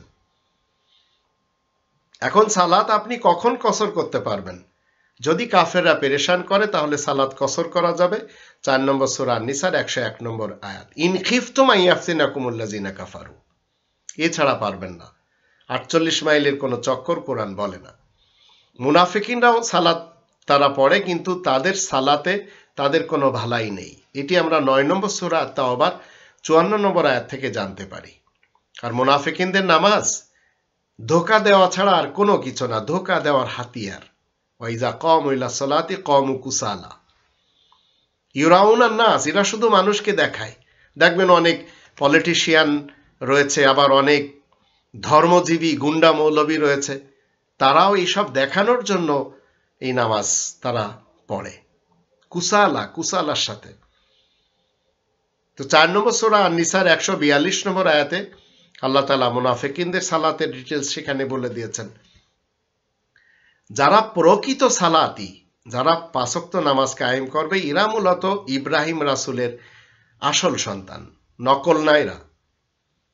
রূহানি সন্তান দুই ধরনের, এক ধরনের যারা কোরআনের মাধ্যম দিয়ে ইব্রাহিম রাসূলকে মানে, আর এক ধরনের যারা কোরআনের সাথে অন্য গ্রন্থগুলি মিলিয়ে ইব্রাহিম রাসূলকে মানতে চায়। তো তাদের ব্যাপারে আল্লাহ বলছেন 12 নম্বর সূরা ইউসুফের 106 নম্বর আয়াতে, ওমা ইউমিনু আকতারুহুম বিল্লাহি ইল্লা হুম মুশরিকুন। অধিকরা আল্লাহ তাআলাকে মানে কিন্তু শিরিকের সাথে মানে। তো 14 নম্বর সূরা ইব্রাহিমের 37 নম্বর আয়াতে, প্রকৃত নামাজি দ্বারা তারা ইব্রাহিম রাসূলের সন্তান, আপনাকে সেটি হতে হবে, বাবার অনুসারী হতে হবে। 20 নম্বর সূরা তহা এর 132 নম্বর আয়াতে বলা হচ্ছে, আপনাকে আমাকে নিজের ফ্যামিলির লোকদেরকে সালাতে তালকিন করতে হবে। আর ব্যক্তিত্বের পূজারী যারা, তারাই মূলত সালাত একেবারে নষ্ট করে দিয়েছে। এটি 19 নম্বর সূরা মারিয়ামের 59 নম্বর আয়াতে লেখা রয়েছে, আদাউ সালাত। তো সালাতের সিস্টেম আপনি আমি সর্বদা মসজিদুল হারামকে ফলো করব। তো যারা সালাত কায়েম করে না তাদেরকে আবার 30 নম্বর সূরা আর রোমের 31 নম্বর আয়াতে বলা হচ্ছে এরা মুশরিক। ওয়ালা তাকুনু মিনাল মুশরিকিন। তারা সালাত কায়েমই করে না, মুশরিক যারা, যারা সালাত কায়েম করবে না তারা সবাই দোজখে যাবে। সেটিও আবার কোরআনের 74 নম্বর সূরা আল মুদ্দাসিরের 40 থেকে 48 আয়াতগুলি আমরা দেখে নিতে পারি। সেখানে বিশেষভাবে বলা হচ্ছে জাহান্নামীরা বসে ক্বালু লাম নাকু মিনাল মুসাল্লিন, আমরা নামাজিদের অন্তর্ভুক্ত ছিলাম না। আবার নামাজিরাও দোজখে যাচ্ছে। 8 নম্বর সূরা আল আনফালের 34-35 আয়াত দুটির মাধ্যম দিয়ে যারা মসজিদুল হারামের অনুরূপ সালাত কায়েম করবে না, যারা মিলিট্যান্ট নামাজ, জঙ্গিবাদী নামাজ, যারা এই কি বলে টেরোরিস্ট নামাজ কায়েম করে চলেছে, এরা কেউ বাঁচবে না পরকালে। দোজখীরা কিন্তু দোজখে চলে গেলে তারা বেরোতে ইচ্ছা করবে, কিন্তু আল্লাহ বলছেন ওমা হুম বিখারিজিনা মিনহা ওয়ালাহুম আযাবুম মুকিম। তো নামাজ না পড়ার কারণে আপনি দোজখে যাচ্ছেন, সেখান থেকে বেরোনোর চেষ্টা আপনি করবেন। আল্লাহ বলছেন যে বেরোনো সম্ভব না। 5 নম্বর সূরা আল মায়দার 37 নম্বর আয়াত তার প্রমাণ। আবার 98 নম্বর সূরা আল বাইয়িনার 6 নম্বর আয়াতে আল্লাহ বলছেন দোজখে যারা একবার চলে গেল তারা সেখানে চিরস্থায়ী থাকবে, খালিদিনা ফিহা আবাদা। মসজিদুল হারামের অনুরূপ সালাত আপনি আমি যদি কায়েম করতে পারি, এই সালাত আপনাকে এবং আমাকে অশ্লীলতা থেকে দূরে রাখবে। আপনি অন্তত নামাজ পড়ে অন্তত দুর্নীতি করবেন না, দুষ্কৃতিকারীদের সহযোগিতাও করবেন না। তাই আল্লাহ বলেন 29 নম্বর সূরা আল আনকাবুতের 45 নম্বর আয়াতে, ইন্নাস সালাতা তানহা আনিল ফাহশাই ওয়াল মুনকার। সালাত আপনাকে যাবতীয় অশ্লীলতা থেকে এবং যাবতীয় যত গুনাহের কাজ আছে এ থেকে দূরে রাখবে। একজন নামাজি ব্যক্তি কোনোদিন দেশের মানুষের চাল চুরি করবে না। একজন নামাজি ব্যক্তি চেয়ারম্যানও যদি হয় সেও ঠকাবে না। তো এখন আপনি যদি আপনার এলাকার চেয়ারম্যানকে দেখেন বা এমপিকে দেখেন, মেম্বারকে দেখেন, পার্লামেন্টের কোনো সদস্যকে দেখেন যে তারা চুরি করছে, ডাকাতি করছে, ছেঁচড়ামি করছে, দেশ প্রধান থেকে নিয়ে তৃণমূল পর্যন্ত, আবার নামাজও পড়ে, তখন মনে করবেন এই নামাজটা তারা তাদের মন গড়া মুনাফিকি নামাজ পড়ছে মানুষকে ইউরাউনা নাস, মানুষকে দেখানোর জন্য, যেটি 4 নম্বর সূরা আন-নিসা এর 142 নম্বর আয়াতে আমরা জানলাম। তো জান্নাতীরা সর্বদা কি করে? মসজিদুল হারামের সিস্টেম অনুযায়ী নামাজ পড়ে। তাই 23 নম্বর সূরা আল মুমিনুনের প্রথম 11টি আয়াতের ভিতরে আল্লাহ তাআলা বলে দিয়েছেন এরা সবসময় এই নামাজগুলি হিফাজত করে। তাই উলাইকুমুল ওয়ারিসুন আল্লাযীনা ইয়ারিসুন আল ফিরদাউস, এরা জান্নাতুল ফিরদাউসের অধিকারী হয়। হুম ফিহা খালিদুন, সেখানে তারা চিরকাল থাকবে। এবং জান্নাতীরা জান্নাতে যে সেখান থেকে আর বেরোচ্ছে না, যেটি 98 নম্বর সূরা আল বাইয়িনা 7 এবং 8 এই দুটি আয়াত থেকে আমরা জানতে পারবো। এবার আসুন, নামাজকে সৎকর্ম, যতগুলি রবের ইসলামী কিংডমে সৎকর্ম রয়েছে তার ভিতরে একটি সৎকর্ম হচ্ছে নামাজ 5 ওয়াক্ত কায়েম করা মসজিদুল হারামের নিয়ম নীতিতে। তো 2 নম্বর সূরা আল বাকারার 177 নম্বর আয়াতে যেখানে সৎকর্মের ফিরিস্তি রয়েছে সেখানে নামাজকেও আনা হয়েছে। মাতা পিতার উচিত সন্তানদেরকে নামাজের জন্য তাকিদ করা, আর এটি লুকমান তিনি তার সন্তানকে করেছেন, ইয়া বুনাইয়া আকিমিস সালাহ 13 নম্বর আয়াত এবং 17 নম্বর আয়াত সূরা লোকমানের 31 নম্বর সূরা আমরা দেখে নিতে পারি। তো সালাত ভালাইয়ের কাজ, আপনার আশেপাশে যারা নামাজের বিধিবিধান কায়েম করে চলেছে তাদের সাথে আপনি সহযোগিতা করতে পারেন, তাদের পিছনে যে আপনি নামাজ পড়তে পারেন। 5 নম্বর সূরা আল মাইদার 2 নম্বর আয়াত মতে ওয়া তাআওয়ানু আলাল বিররি ওয়াত তাকওয়া। কাবার নামাজের রুকু সেজদা এবং কিয়ামের মধ্য দিয়ে কোরআনের বাহিরের কোনো দোয়া দুরূদ পড়া হয় না এবং সেটা পড়লে শিরিক হবে। 22 নম্বর সূরা আল হজের 26 নম্বর আয়াত মতে। তো আমি আজ 2021 সালে স্বয়ং কাবা শরীফের ইমামতির স্থান থেকে কি দেখতে পাচ্ছি? সকালে 2 রাকাত, দুপুরে 4 রাকাত, বিকেলে 4 রাকাত, সন্ধ্যায় 3 রাকাত, রাতে 4 রাকাত, এটি দৈনিক পড়ানো হচ্ছে। এটি হচ্ছে আমার নামাজ। আবার সেখানে রফায়াদাইন রয়েছে, রুকু রয়েছে, সিজদা রয়েছে, কায়দা রয়েছে, কিয়াম রয়েছে।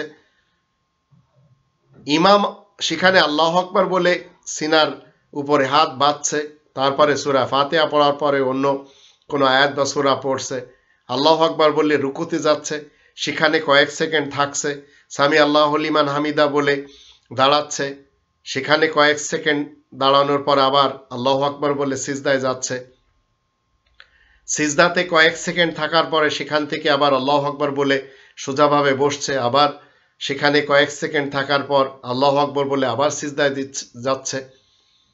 তো সিজদাতে আবার কয়েক সেকেন্ড থাকার পর আল্লাহু আকবার বলে সোজা দাঁড়িয়ে যাচ্ছে। এভাবে 1 রাকাত সালাত সম্পন্ন করছে, কারণ এই সিস্টেমটি, এই ভঙ্গি, এই বডি ল্যাঙ্গুয়েজ এবং এই শব্দগুলি ইব্রাহিম রাসূলের শেখানো। তাই তিনি 14 নম্বর সূরা ইব্রাহিমের 40 নম্বর আয়াতে কি বলেছেন? রব্বানা ওয়া তাকাব্বাল দুআ, আল্লাহ আমার এই অ্যাপ্লিকেশন কবুল করে নাও। তো আল্লাহ কবুল করে নিয়ে মানুষকে কি বলেছেন? 2 নম্বর সূরা আল বাকারার 43 নম্বর আয়াত মতে ওয়া আকিমুস সালাহ, তোমরা সবাই নামাজ কায়েম করো। কোন পদ্ধতিতে, কোন সিস্টেমে? 3 নম্বর সূরা আল ইমরানের 95 নম্বর আয়াতে বলা হচ্ছে কুল সাদাকাল্লাহ, তুমি বলে দাও আল্লাহ সত্য কথা বলছেন, ফাত্তাবিউ মিল্লাতা ইব্রাহিমা হানিফা ওয়া মা কানা মিনাল মুশরিকিন, তোমরা সবাই মিলে ইব্রাহিমের মাযহাবের অনুসারী হয়ে জীবন কাটাও, ইব্রাহিম মুশরিকদের অন্তর্ভুক্ত না। এখন যারা এই নিয়ম নীতিকে মনে করছেন কোরআনের বাহিরে, তাহলে তাদের জানতে হবে কোরআনের যে থিওরিগুলি দেওয়া সেগুলির প্র্যাকটিস হচ্ছে মসজিদুল হারাম। অনেক জিনিস আপনাকে রবের ইসলামী কিংডমে বসবাস করতে হলে কোরআনের পাশাপাশি মসজিদুল হারামের নিয়ম নীতি মেনে চলতে হবে। কিন্তু যে নিয়ম নীতি কোরআন নিতে বলবে না সেটি আপনি নেবেন না। এখন যদি আপনি মনে করেন যে কাবার ইমাম তো এই পোশাক পরে, আমাকেও পড়তে হবে, তো সেটা কোরআন বলছে না। কোরআন আলাদাভাবে 7 নম্বর সূরা আল আরাফের 26 নম্বর আয়াতে সতর ঢাকার পোশাকের কথা বলে দিয়েছে। তো এইভাবে 1 রাকাত শেষ হচ্ছে, আবার 2 রাকাত কিভাবে হচ্ছে? ফজরে 2 রাকাত শেষ হচ্ছে, দুপুরে 4 রাকাত, বিকেলে 4 রাকাত, সন্ধ্যায় 3 রাকাত, রাতে 4 রাকাত, মোট 17 রাকাত সালাত মানব জাতির পিতা ইব্রাহিম রাসূল থেকে অদ্যাবধি চলে আসছে, কোনো সিস্টেমে পরিবর্তন নেই। কিন্তু আপনি চাচ্ছেন কাবা সিস্টেমকে পরিবর্তন করতে, কারণ আপনি আপনার মাযহাবের, মাসলাকের, ধর্মের, সিস্টেমের কিছু জিনিস শিখে নিয়েছেন, ওইগুলিকে আপনি সত্য বলছেন, আর কোরআনের আয়াত থেকে আপনি সত্য এবং মিথ্যার মাঝে পার্থক্য করতে পারছেন না। অথচ কোরআনের নাম হচ্ছে ফুরকান, সত্য এবং মিথ্যার মাঝে পার্থক্যকারী গ্রন্থ এটি, যা আমরা 25 নম্বর সূরা আল ফুরকানের প্রথম আয়াতে দেখে নিতে পারি। তো এই সিস্টেম, এটি মসজিদুল হারামে সাবিলিল মুমিনিন, মুমিনিনদের সিস্টেম। এটি আমরা রবের ইসলামী কিংডমে যেখানে থাকি না কেন 4 নম্বর সূরা নিসার 115 116 আয়াত দুটি দৃষ্টিতে সাবিলিল মুমিনিনের উপরে রয়েছি। আমাদের সালাত শিখার জন্য বুখারীর পিছনে যেতে হচ্ছে না, এবং ইতিহাসে 1400 বছর পূর্বে সেই মোহাম্মদ ইবনে আবদুল্লাহ ইবনে আব্দুল মুত্তালিব বিন হাশিমের সিস্টেমেও যেতে হচ্ছে না। তো আপনাকে এবং আমাকে 19 জন নবীদের ইক্তেদা করতে হবে। 6 নম্বর সূরা আল আনামের 82 থেকে 90, 17 নম্বর 19 নম্বর সূরা মারিয়ামের 56 নম্বর আয়াত। এগুলি যখন আপনি আমি মেনে চলবো তখন বুঝতে পারবেন মুহাম্মদুর রাসূলুল্লাহ হলেন খাতামান নাবিয়িন, 33 নম্বর সূরা আল আহজাবের 40 নম্বর আয়াত মতে। এখন যদি আপনি আপনার পিতার, আপনার বাবার সিস্টেমের বিপরীত কোনো সিস্টেমে নামাজ তুলে ধরেন মানুষের সামনে, তো ইব্রাহিম রাসূল তিনি অস্বীকার করবেন যে তার সন্তান অন্তত আপনি আমি হতে পারবো না যদি তার সিস্টেমের বিপরীত কোনো সিস্টেমে নামাজ আমরা মানুষকে শিক্ষা দিই। 14 নম্বর সূরা ইব্রাহিমের 37 নম্বর আয়াত তার প্রমাণ। তো আপনাকে আমাকে সবসময় কি করতে হবে? 2 নম্বর সূরা আল বাকারার 127 128 এই দুটি আয়াতের দৃষ্টিতে কাবার কায়দা কানুনকে মানুষের সামনে তুলে ধরতে হবে এবং রবের মুসলিম হওয়ার জন্য দোয়া করতে হবে। ওয়াইদ ইয়ারফাউ ইব্রাহিমুল কওয়াইদা মিনাল বাইত ওয়া ইসমাইল রব্বানা তাকাব্বাল মিন্না ইন্নাকা আনতাস সামিউল আলিম। তো মসজিদুল হারামের সিস্টেম ইব্রাহিম রাসূলের, তিনি তার সন্তান ইসমাইল রাসূলকে নিয়ে এটি মানুষের সামনে তুলে ধরেছেন এবং দুইজন বলেছেন রব্বানা ওয়াজআলনা মুসলিমাইনি লাকা, হে আল্লাহ তোমার মুসলিম আমাদের দুজনকে বানাও। তো আল্লাহ তাআলা দেওয়া কোরআনের বার্তা কখনো কিন্তু বদলায় না। আপনি বদলাতে চাচ্ছেন, কাবার সিস্টেমও কখনো বদলাচ্ছে না। মা ইউবাদদালুল কওলু লাদাইয়া 50 নম্বর সূরা কফের 29 নম্বর আয়াতে আল্লাহ বলে দিয়েছেন। এমনকি আল্লাহর সিস্টেম কখনো পরিবর্তন হয় না। 35 নম্বর সূরা ফাতির এর 43 নম্বর আয়াতে ওয়ালান তাজিদ আলি সুন্নাতিল্লাহি তাবদিলা। তো মসজিদুল হারামে দৈনিক 5 ওয়াক্তে 17 রাকাত পড়ানো হচ্ছে। মসজিদুল হারামে যেভাবে কোনো পরিবর্তন নেই, কোরআনের 114টি সূরার 6348টি আয়াতেরও কোনো পরিবর্তন নেই। আর এই কোরআনের আয়াতের মাধ্যম দিয়ে আপনাকে মানুষের উপদেশ দিতে হবে, মানুষকে উপদেশ দিতে হবে। ফাযাক্কির বিল কোরআন 50 নম্বর সূরা কফের 45 নম্বর আয়াত মতে সালাতের ব্যাপারেও এই কোরআনের মাধ্যম দিয়ে আপনাকে শিক্ষা দিতে হবে। কারণ এই কোরআন আপনার আমার উপরে কি হবে? ওয়া উহিয়া ইলাইয়া হাযাল কোরআন 6 নম্বর সূরা আল আনামের 19 নম্বর আয়াতে বলা হচ্ছে এটি আমার উপরে ওহী করা হচ্ছে। তো যখন এটি আপনার উপরে প্রকাশ হচ্ছে, তো আপনি কেন অন্য গ্রন্থ থেকে মানুষকে ডাকবেন সালাতের দিকে বা অন্য দিকে? কারণ এটিই তো সকল নবীদের এবং সকল রাসূলদের গ্রন্থ। 2 নম্বর সূরা আল বাকারার 213 এবং 57 নম্বর সূরা আল হাদিদের 25 নম্বর আয়াত তার প্রমাণ। আর এটি হচ্ছে সাবিলিল্লাহ, এটাই আল্লাহ তাআলার পথ, এই পথেই মানুষকে ডাকতে হবে। উদউ ইলা সাবিলি রব্বিকা 16 নম্বর সূরা নাহলের 125 নম্বর আয়াত তো সেটিই বলে। আর 4 নম্বর সূরা আর নিসা এর 60 নম্বর আয়াতে আল্লাহ বলেন যে তাগুতের যত পথ রয়েছে, সেগুলি যত মত রয়েছে, যত সিস্টেম রয়েছে, ওয়াকাদুমিরু আইয়াকফুরু বি, অমান্য করে চলতে হবে। তো আমরা মুসলিমরা কাবার নিয়মে সালাতের মধ্যে, নিয়মে যে সালাত, সেই সালাতের মধ্যে কাবা ব্যতীত অন্য কোথাও যেমন আমিন বলা হয় না, আমরা অন্য কোথাও আমিন বলতে পারি না। তো কাবাতে যত সিস্টেম আমরা নামাজে দেখতে পাচ্ছি, সেটি হচ্ছে মূলত আপনাকে এবং আমাকে নিতে হবে। মন গড়া কোনো নামাজের সিস্টেম দিলে সেটি বাতিল সিস্টেম হবে। 2 নম্বর সূরা আল বাকারার 186 আয়াতে আল্লাহ বলেন যে যখন আপনি আমি আল্লাহকে ডাকবো তখন তিনি আপনার আমার ডাকে সাড়া দেবেন। তো সালাতে আমরা দাঁড়িয়ে কি পড়তে পারি? 6 নম্বর সূরা আল আনামের যখন আপনি সালাতে দাঁড়াবেন এর 79 নম্বর আয়াত আপনি পড়তে পারেন, ইন্নী ওয়াজ্জাহতু ওয়াজহিয়া লিল্লাযী ফাতারাস সামাওয়াতি ওয়াল আরদ হানিফা ওয়া মা আনা মিনাল মুশরিকিন। আবার সালাতের ভিতরে সানা একটি দোয়া রয়েছে, সেখানে আপনি 10 নম্বর সূরা ইউনুসে 10 নম্বর আয়াত পড়তে পারেন, দাওয়াহুম ফিয়া সুবহানাকা আল্লাহুম্মা ওয়া তাহিয়াতুহুম ফিয়া সালাম ওয়া আখিরু দাওয়াহুম আনিল হামদুলিল্লাহি রাব্বিল আলামিন। আবার সূরা ফাতিহা পড়ার পরে আপনি একটি দোয়ার আয়াত পড়তে পারেন, রুকুতে যেয়ে আপনি দোয়ার আয়াত পড়বেন, সিজদায় যেয়ে দোয়ার আয়াত পড়বেন, আবার বসার সময় কায়দাতে দোয়ার আয়াত পড়বেন। কেন পড়বেন? 2 নম্বর সূরা আল বাকারার 45 নম্বর আয়াত মতে। তো আমি আপনাদের কিছু দোয়ার আয়াত লিখে দেব, যেগুলি আপনারা নোট করবেন, ইচ্ছা করলে আপনারা সেই দোয়াগুলি পড়তে পারেন। যেমন রুকুতে যায় আমি যে আয়াতগুলি আপনাদের দেখাচ্ছি তার কোনো না কোনো একটি আমি পড়ি স্থানকাল পাত্র হিসেবে।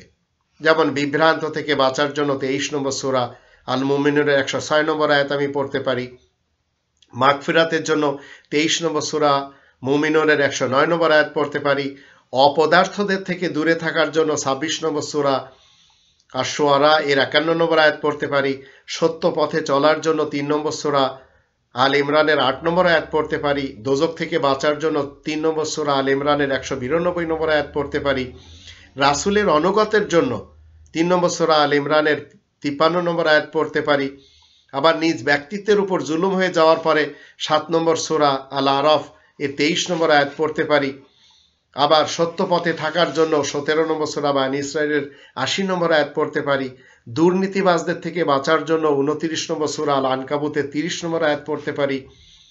সুস্বাস্থ্যের উপর প্রতিষ্ঠিত থাকার জন্য 26 নম্বর সূরা আশ-শুআরা এর 80 নম্বর আয়াত পড়তে পারি। এগুলি রুকুতে যে আমি যে কোনো একটি পড়তে পারি একবার। আবার আমি সিজদাতে যে আয়াতগুলির মধ্য থেকে পড়তে পারি এগুলি সব দোয়ার আয়াত।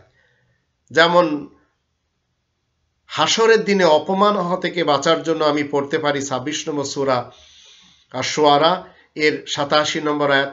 মাতা পিতার জন্য আমি দোয়া করতে পারি 17 নম্বর সূরা বানী ইসরাঈলের 124 নম্বর আয়াত। পথভ্রষ্ট বাবার জন্য আমি 26 নম্বর সূরা আশ-শুআরা এর 86 নম্বর এর 86 নম্বর আয়াত পড়তে পারি। আপন ভাইয়ের জন্য 7 নম্বর সূরা আল আরাফের 151 নম্বর আয়াত পড়তে পারি। দুষ্কৃতি কওমের থেকে বাঁচার জন্য 23 নম্বর সূরা মুমিনুনের 94 আয়াত পড়তে পারি। কুপ্রবৃত্তির আনাগোনা থেকে বাঁচার জন্য 23 নম্বর সূরা মুমিনুনের 97-98 পড়তে পারি। রাসূলদের যে দোয়া সেই দোয়ার মধ্য থেকে 3 নম্বর সূরা আল ইমরানের 194 আয়াত পড়তে পারি। সবরের প্রতি অটল থাকার জন্য আমি সিজদার ভিতরে পড়তে পারি 2 নম্বর সূরা আল বাকারার 250 নম্বর আয়াত। সত্য জ্ঞানী হওয়ার জন্য আমি 20 নম্বর সূরা তহা এর 114 নম্বর আয়াত পড়তে পারি। দুঃখ কষ্টের সময় আমি যদি পড়ে যাই তার থেকে বাঁচার জন্য সিজদায় যে 21 নম্বর সূরা আল আম্বিয়ার 83 নম্বর আয়াত পড়তে পারি। এখন আমি সালাম ফেরানোর পূর্বে যখন বসবো তখন 2 রাকাত পড়ার শেষে বা 4 রাকাত পড়ার শেষে আমি 21 নম্বর সূরা আল আম্বিয়ার 89 আয়াত পড়তে পারি বংশ বিস্তারের জন্য। রবের পছন্দ কাজ করার জন্য 27 নম্বর সূরা আন-নামলের 19 নম্বর আয়াত পড়তে পারি। বিবাহ যাদের হয়নি তারা 28 নম্বর সূরা আল কসাসের 24 নম্বর আয়াত পড়তে পারে। নেক সন্তান লাভের জন্য 19 নম্বর সূরা মারিয়ামের 5 নম্বর আয়াত পড়তে পারে। জালেম স্বামীর অপকর্মের থেকে বাঁচার জন্য স্ত্রীরা 66 নম্বর সূরা আর তাহরিমের 11 নম্বর আয়াত পড়তে পারে। সকলের মাগফিরাতের জন্য 14 নম্বর সূরা ইব্রাহিমের 40-41 আয়াত দুটি পড়া যাবে। দুর্নীতিবাজ এবং দুষ্কৃতিকারীদের থেকে বাঁচার জন্য যত নেতা নেত্রী এবং কর্মী রয়েছে এদের থেকে বাঁচার জন্য 10 নম্বর সূরা ইউনুসের 88 নম্বর আয়াত পড়া যাবে। সকল দুর্নীতিবাজদের জন্য আমি আল্লাহ তাআলার কাছে এদের থেকে বাঁচার জন্য 71 নম্বর সূরা নূহ এর 28 নম্বর আয়াত পড়তে পারি। স্ত্রী এবং পুত্র পরিজনদের জন্য 25 নম্বর সূরা আল ফুরকানের 74 নম্বর আয়াত পড়তে পারি। দুষ্কৃতিকারীদের থেকে আলাদা হওয়ার জন্য 5 নম্বর সূরা আল মাইদার 25 নম্বর আয়াত পড়তে পারি। দরুদ এবং হামদ যা কোরআন আমাদেরকে শিক্ষা দিয়েছে সর্বশেষে 37 নম্বর সূরা সফাত এর 180 থেকে 182 সুবহানা রব্বিকা রব্বিল ইজ্জাতি আম্মা ইয়াসিফুন ওয়া সালামুন আলাল মুরসালিন এটি পড়তে পারি। তারপরে সালাম ফিরে আমি নামাজ শেষ করতে পারি।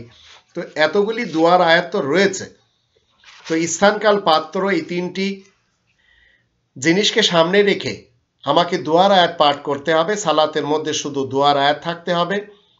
তবে তারাবি সালাতে গোটা কোরআন পড়া যাবে, সেটি আবার 73 নম্বর সূরা আল মুজাম্মিলের 20 নম্বর আয়াত তার প্রমাণ। তো দোয়ার আয়াতের জন্য সালাতকে উপঢৌকন দেওয়া হয়েছে। সালাতের মধ্যে আমি কেবল দোয়া পাঠ করার তাকিদ পাই, যা কোরআন থেকে আপনাদেরকে তুলে ধরলাম আপনাদের সামনে। বিচারের আয়াতগুলির সম্পর্ক সবসময় মনে রাখবেন, বিচারপতিদের মাধ্যমে সম্পন্ন করার জন্য কোর্ট কাছারিতে, সেটি সালাতের ভিতরে না।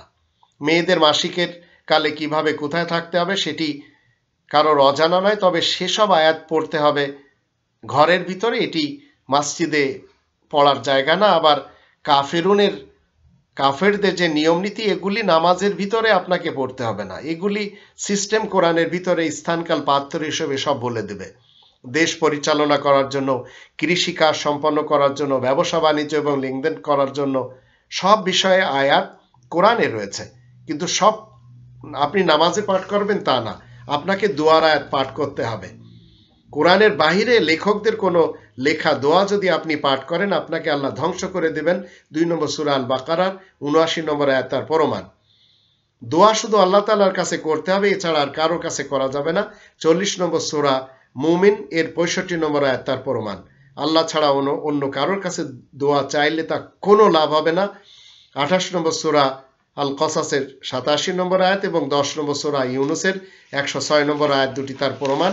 এরপরেও যদি আমরা দেখতে চাই, সূরা ফাতিহা শেষে যে কোনো আয়াত মিলাই আপনি রুকু করতে পারেন। সূরা ফাতিহা আপনি পড়লেন, এরপরে আপনি কুল আউযু বিরাব্বিল ফালাক এবং কুল আউযু বিরাব্বিন নাস এই দুটি সূরা যদি মুখস্থ করে সারা জীবন পড়তে চান, তাতেও কোনো সমস্যা নেই।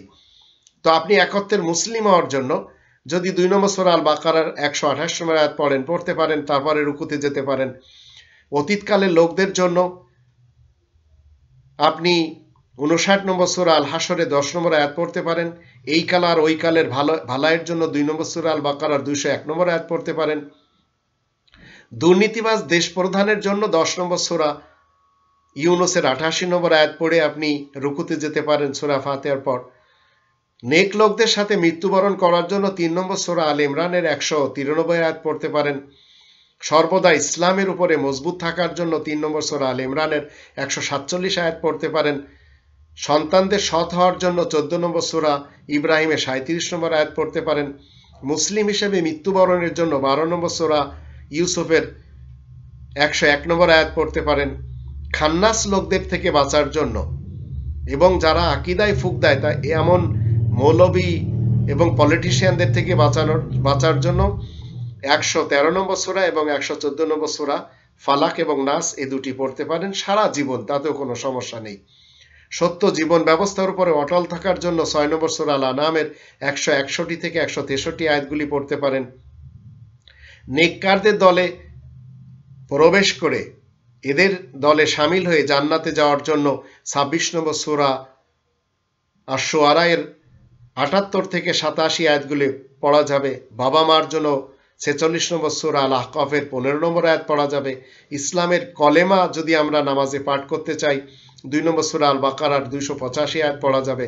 মিল্লাতে ইব্রাহিমের উপরে অটল থাকার জন্য 6 নম্বর সূরা আল আনামের 161 থেকে 163 পড়া যাবে। অসহায়দের জন্য 4 নম্বর সূরা আর নিসা এর 75 নম্বর আয়াত পড়া যাবে। দোজক থেকে রিহাই লাভের জন্য 3 নম্বর সূরা আল ইমরানের 191 থেকে 192 পড়া যাবে। পথভ্রষ্ট কওম থেকে আলাদা থাকার জন্য 7 নম্বর সূরা আল আরাফের 89 আয়াত পড়া যাবে এবং রবের শুকরিয়া আদায় করার জন্য 27 নম্বর সূরা আন-নামলের 19 নম্বর আয়াত পড়া যাবে। তো এগুলি পড়ে আমরা সূরা ফাতিহার পরে রুকু করতে পারি। রুকুতে যে সব দোয়াগুলির মধ্য থেকে, সিজদায় যে সব দোয়াগুলির মধ্য থেকে, কায়দাতে যে সমস্ত দোয়াগুলির মধ্য থেকে আয়াত আপনি পড়বেন, সেগুলি আপনাদের সামনে তুলে ধরলাম। আশা করি আপনারা নামাজের ব্যাপারে ডিটেলস পেয়ে গেছেন। এবার এই আয়াতগুলি আপনারা আলাদা আলাদাভাবে নিয়ে যদি সময় করে আরও গবেষণা করতে চান, করতে পারবেন। আল্লাহ আমাদের সবারই সহায় হন এবং কাবার নিয়ম নীতিতে 5 ওয়াক্ত নামাজ কায়েম করার তৌফিক দান করুন।